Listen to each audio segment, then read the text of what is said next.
Поредният капан заложен от жена, която потиква мъжа си към саморазправа, а после той го отнася. Майка с 4-годишно момиче на площадка за деца до 12 години гледа как момчета на по 10-11 си играят бойно на едно от близките съоръжения. Не отмества дъщеря си, а уж е загрижена. Не се обажда и в полицията. Напротив, привиква мъжа си да се саморазправя. И понеже в България мъжът е герой само ако бие момчета или по-слаби мъже, а ако бие жени и момичета е насилник, той послушно изпълнява. Сграбчва момчето, защото отказал да седе личния телефон. Детето се опитал да се откубне от хватката, а мъжът го ударил по главата. Ако беше поступил така с арогантно 11-годишно момиче, вече щеше да има искания за доживотен затвор за изрода, който някой ден ще убие жена. Но понеже невъзпитаното дете е момче, нападателят е герой, решил проблема с арогантните гамени. А преследването му от закона е услуга от бащата в разкар.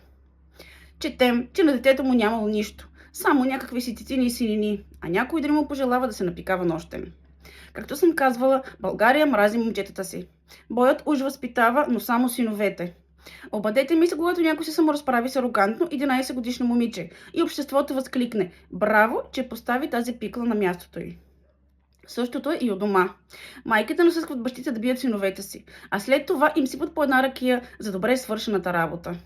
И капанът е опечен. Мъжът се втурва да се доказва като закривник на дъщеричката. Публиката го аплодира, а полицията и съдът оставят последствията изцяло за него. Този човек вече има предишно провинение, сега го очакват глоба и вероятно условна присъда. Въпреки че дъщеря му не е била докосната. Той не е предотвратил беда. Само си е навлякал проблеми и вече съжалява.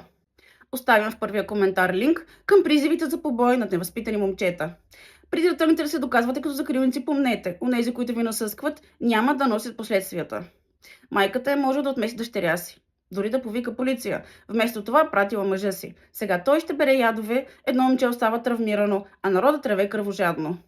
Но поне женичката сигурно е горда, че мъжът и е кварталният герой.